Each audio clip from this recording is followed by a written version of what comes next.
Isn't that a wonderful picture? This picture was given to us by the new executive director of the historic Sugartown Museum, whose name is Barry Rauhauser. And through Mark's work, we've made a nice partnership with the historic Sugartown location, where we're doing our officer meetings and also having a beginner's course there. And we've learned from chatting with Barry that he is a nature photographer. And he sent us some of his bee photographs and he said, use them as you'd like. So I said, what a perfect place to do it. I mean, his work is amazing. So it just speaks to how really cool these bees are. So that's credit to Sugartown and to Mark. And I did edit the slide slightly, George. 5-minute show. When he sent it to me, it was 15. 15. Oh, that's not good. So a couple of, I always like to start the meeting with some thank yous. Obviously, I never am complete enough with who I need to thank, but the first thank you goes out to Jim. Stand up, Jim, briefly. You don't need, he's pretty tall. So Jim is our fondant transporter this year. So Jim took his 22-foot trailer, drove out to Leola to Golden Barrel and put 6,000 pounds of fondant on the trailer and brought it to the meeting. So it's much appreciated.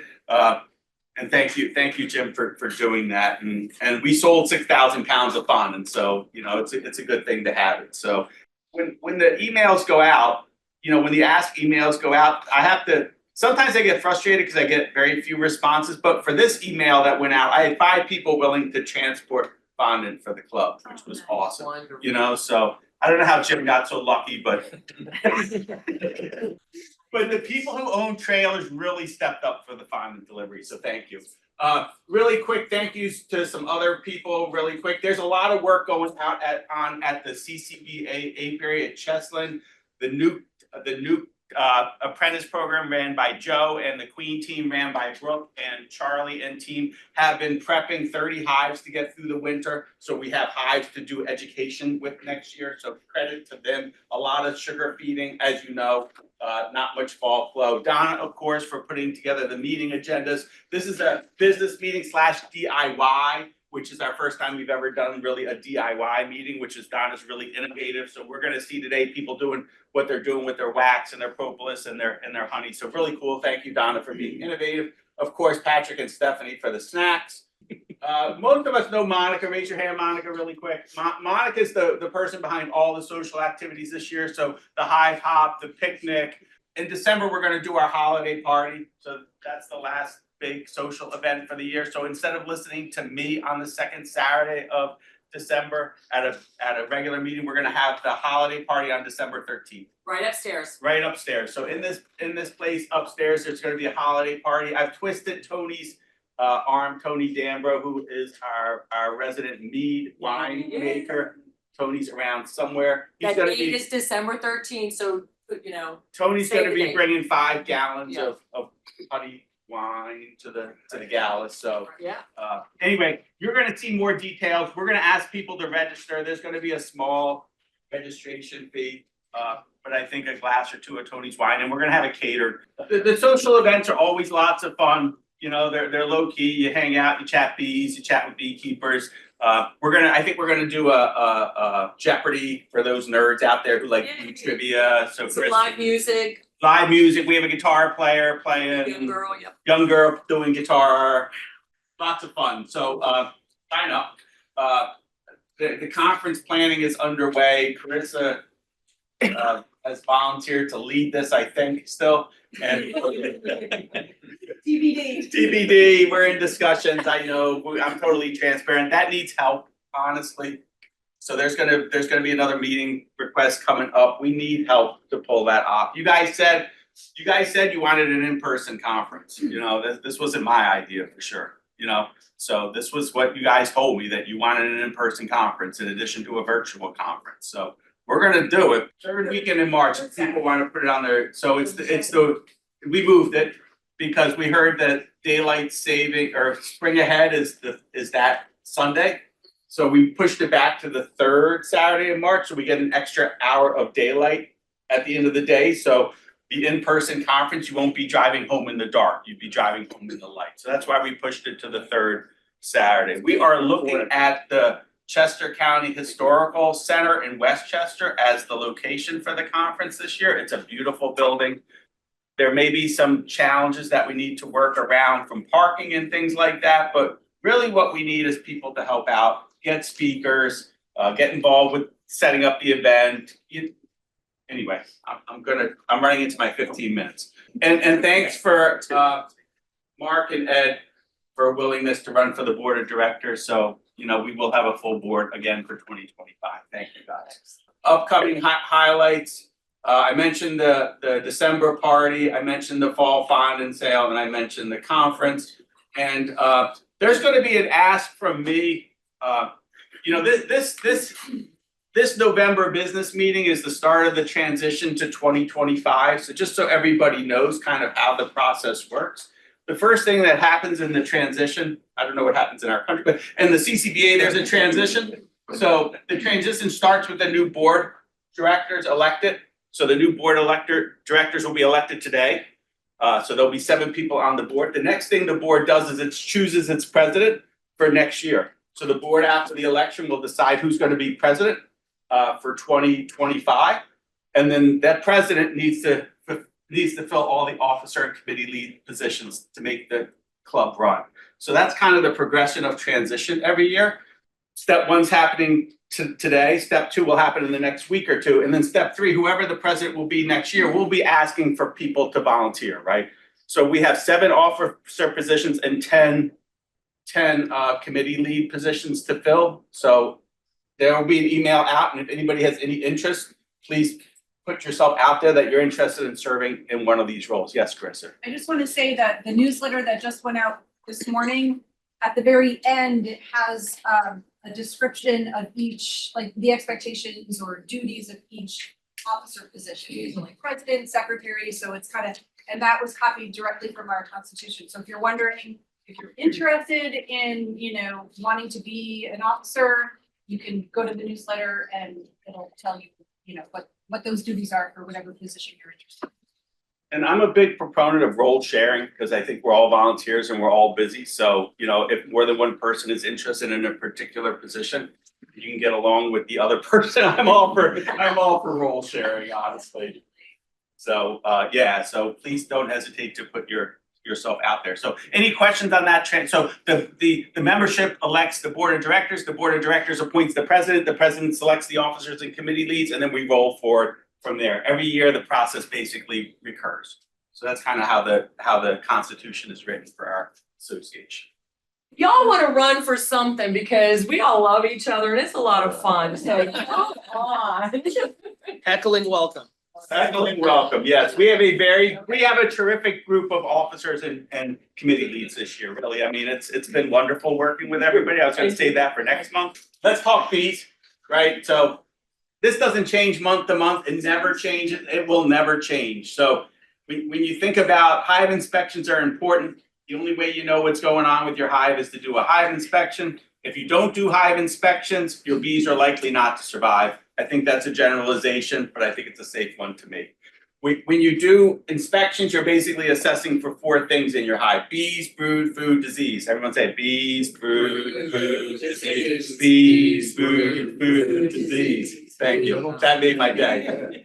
So if you we practice this with the apprentices when they come out to the nuke yard and they are going through the nukes, and I'll walk up to them and I said, "Tell me about the food situation in this hive." And they'll be like, "I didn't check that." You know, or tell me about, did you see any evidence of disease in the hives? I didn't check that. You know, everybody focuses on honey and bees, right? And forgets about some other things. So really there's always 4 management decisions that you have to make with each hive inspection. Management decision number 1 is your hive size correct? And we were chatting about this outside today about what's the appropriate hive size to go through the winter, right?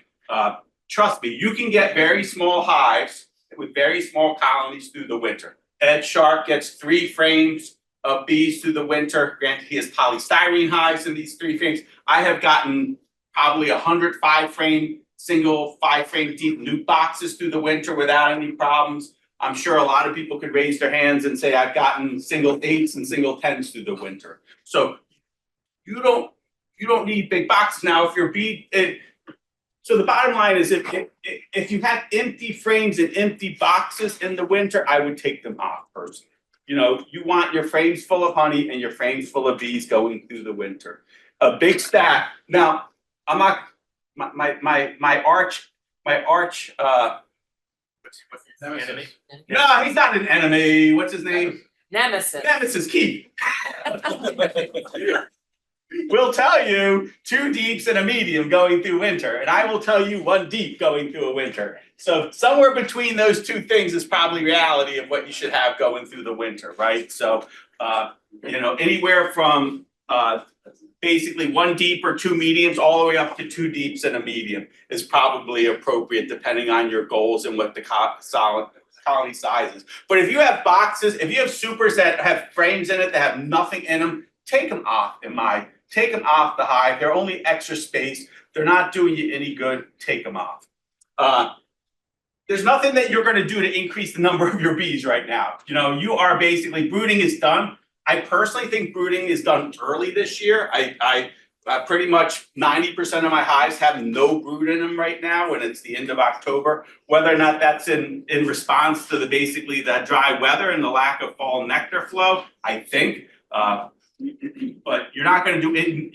You can throw one. They're not going to make any more bees right now. Your bee population going into winter, varies anywhere between probably 5 frames of bees all the way up to 10 plus frames of bees. I think the average winter cluster size in a typical 10 frame box is about 7 frames of bees, which would be about 15,000 bees going into winter. So that's the average number of bees in a hive going through the winter is 15,000. Could your hive be okay with 3 or 4 frames of bees? For sure, you know, but that's the average size. So that number is going to stay steady until when do the bees start to, in our area, when does the brood start to, when does the queen start to lay and the brood starts to late January, mid-February, depending on the weather. Usually the last week of January, the first week of February is where the queen starts to lay. And how many days after laying will those bees appear? 21. 21. So 21 days after the queen starts to lay is when the population starts to recover in the spring. So we're basically talking probably mid to late February is when the population is going to go up. So your population is going to be steady from now until late February and probably drift down a little bit. What's going to cause them to drift down more? Mites, disease, right? So if your bees aren't sick, they could be crashing today. Cold, you know, if you don't have your hive insulated well, or if it's too big and you're going to have cold death from the bees, that population can shrink. And food, right? If you don't have enough food, that population can shrink. But pretty much the winter bees last 6 months. They were born in September and October, and they'll basically last November, December, January, February, 4 months until the new bees come about. Food, you can still feed, honestly. So if the weather's warm, I'm still putting 2 to 1 syrup on some of my light hives. We were doing it at the apiary.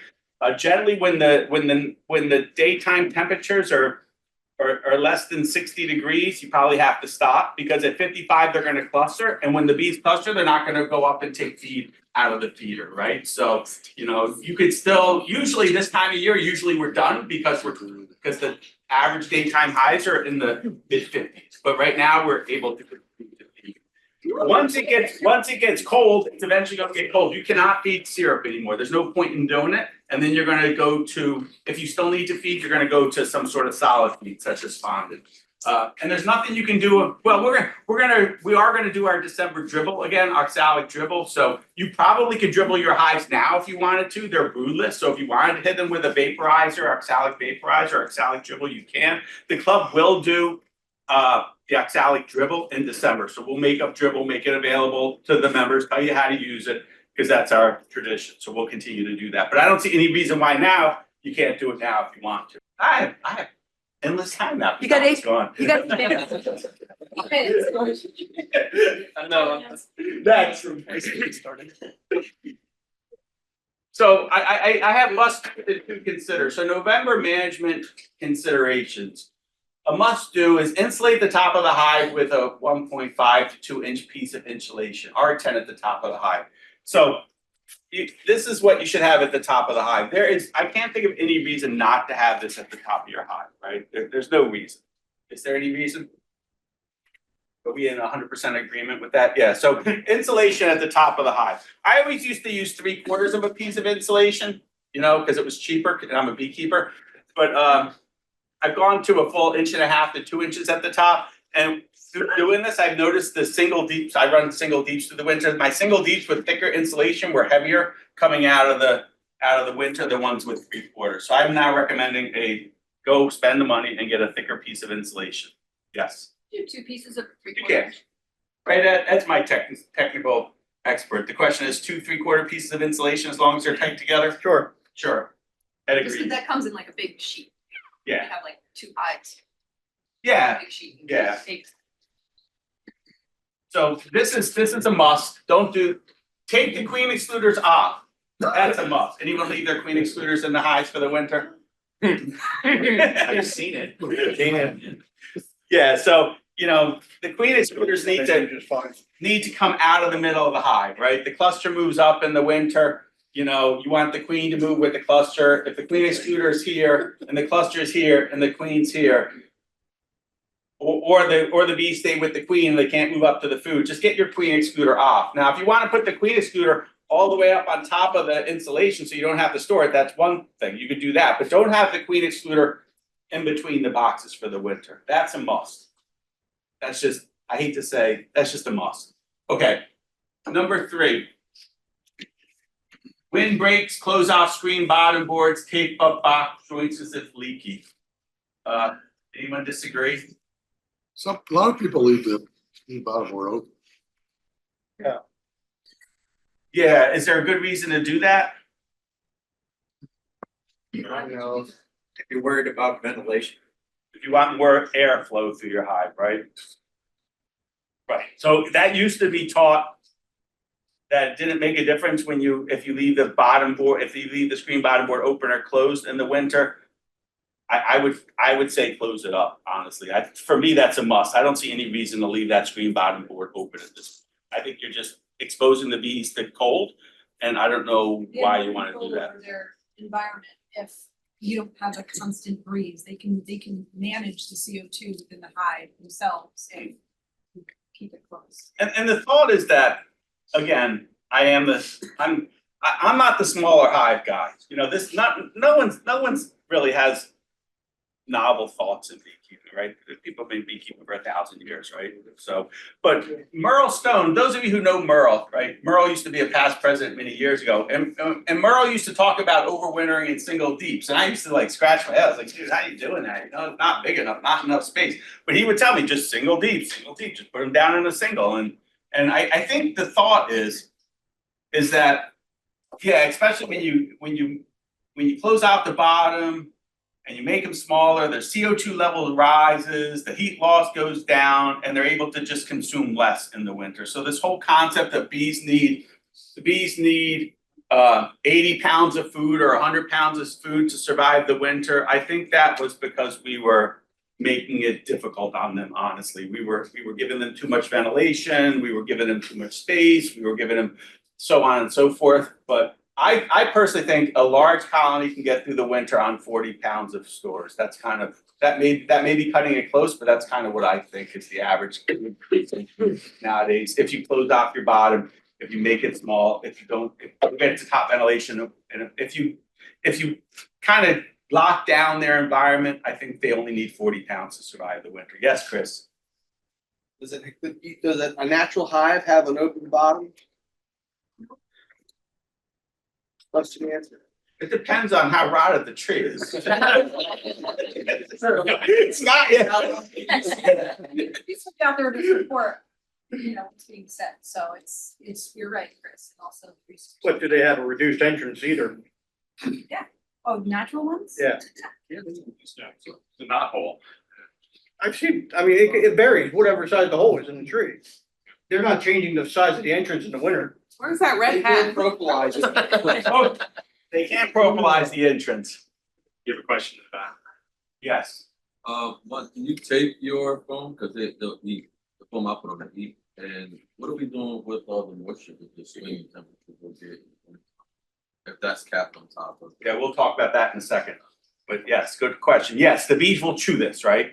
So, I've had to take mine, the whole thing over. you can tape it all over to limit chewing. I've sort of tried to, this sits on, for me, I use an inner cover, so this is sitting on the inner cover. So I kind of tape the middle where the bees will come up through the inner cover. Whether or not that's enough, I don't know. So do you put rocks on top? Because when you put the inner cover and the foam and then the top, you know, the top doesn't sit well at all. Strap it, Ratchet strap. yeah, strap it down. Strap it down, it'll make everything, Yeah. it'll make everything tight, for sure. If you're not using ratchet straps on your hives, consider it. They're really helpful for, you know, we always get hives that blow over when you wanna move a hive and raccoons, we've had raccoons, so just The bear. It's not gonna save the bear. apply mouse guards. I think that's a must to do, you know, the entrance, you know, half an inch a mouse can't get through. So don't make, you know, if you have your bottom board wide open, try to put mouse guards or something on it so the space is only half an inch wide, because the mice will get in. And they probably got into a few of the hives already, honestly, because they're warm and they have food in them. There's probably no good reason to have wide open entrances in the winter. I can't think of any one. Okay, now here's the to consider, right? This gets somewhat controversial, right? This top ventilation thing to stop heat escape from the top of the hive, right? So, you know, I don't have top entrances on the hive, so basically there's no top entrance. So the thought is that the bees are metabolically active. They're creating water vapor's coming up, hitting the warm top because there's insulation on the top, and then going down to the sides of the hive and condensing on the side walls.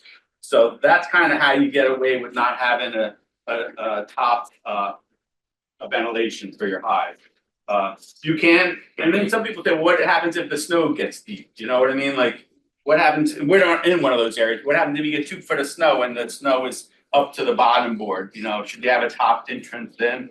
I don't know, because I don't beekeep in those areas. Ed's shaking his head no. No, They can survive in the hive until the snow melts. if there's snow out, there's no reason for them to There's fly. no reason for them to fly. Does anybody else want to take a shot at the question of ventilation? Was the question about ventilation? Yeah, at some point, but because when I open my eyes in the spring, February, you can see old on one out. So that's why this year I want to be more aware of.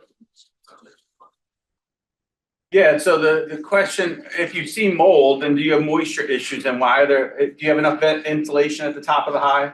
I would argue that I have too much, right? Because the moisture can't escape. It's just trapping the moisture inside and you get these swings in temperature. That is all of that.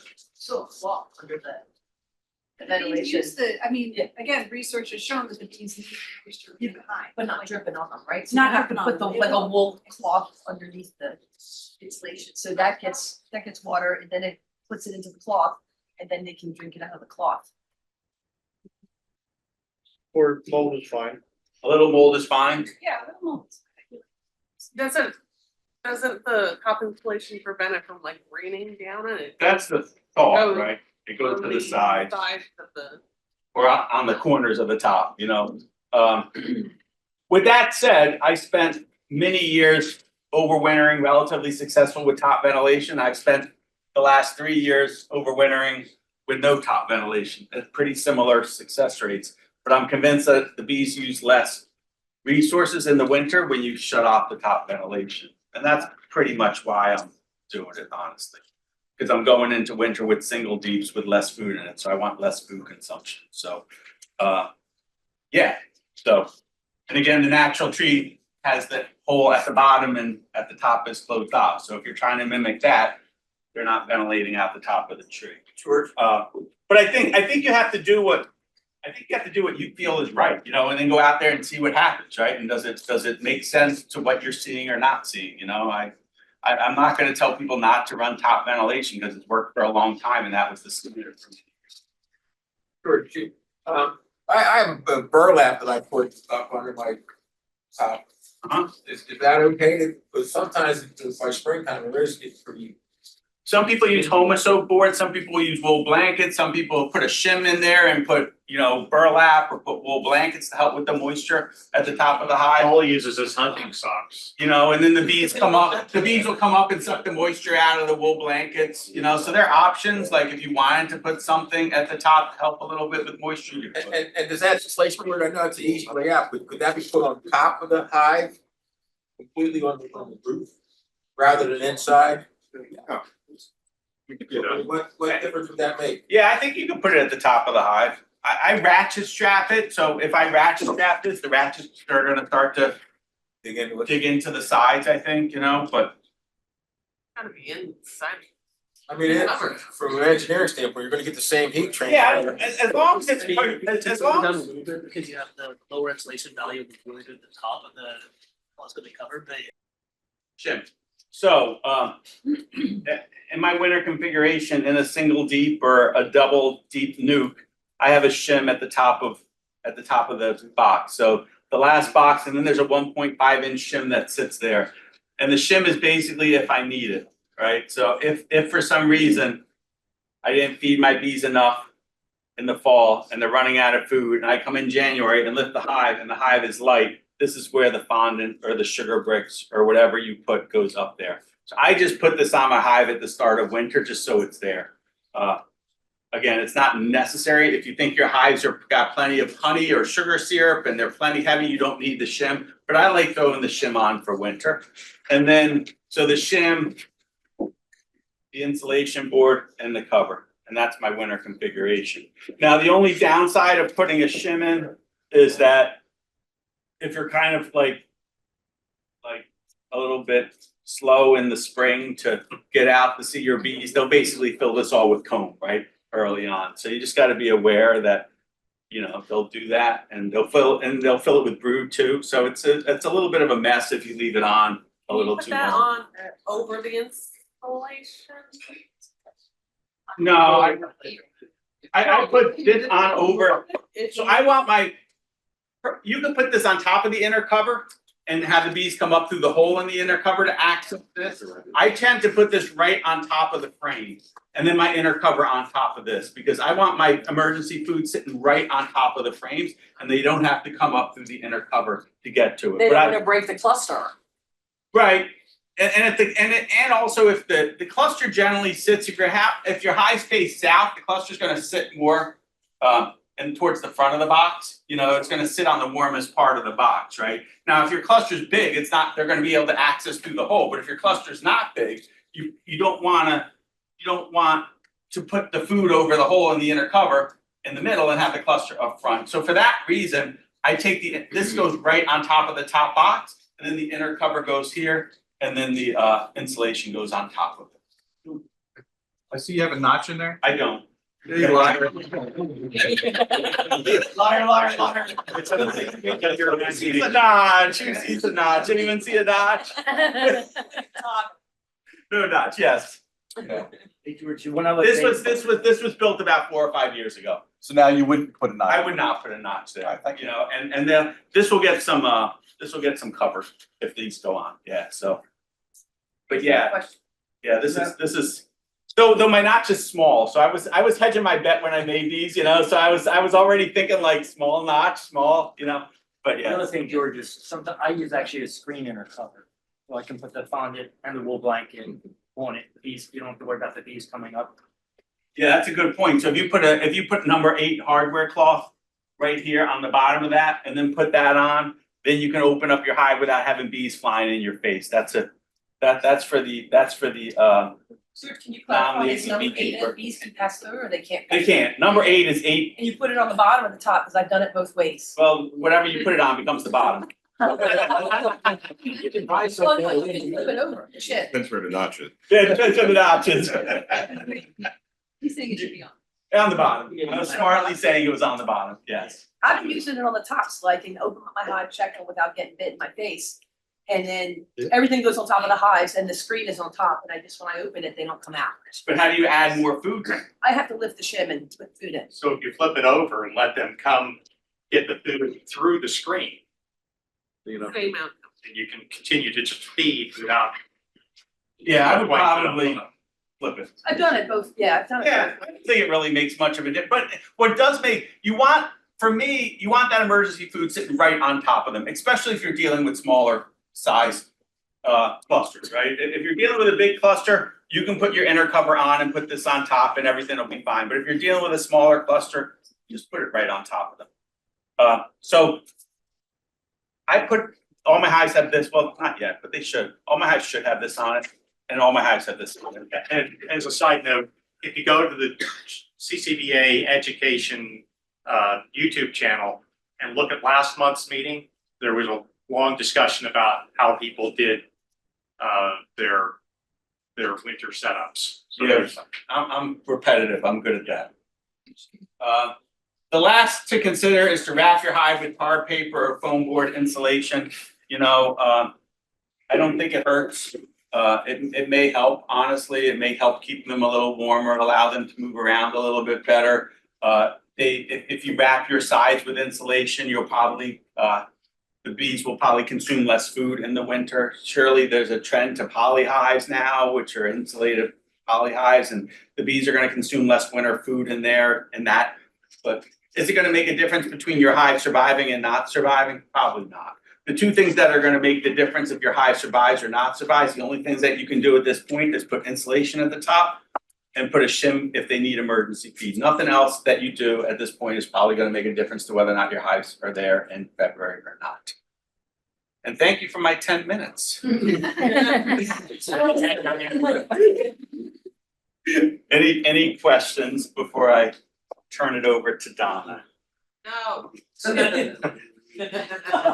Thank you.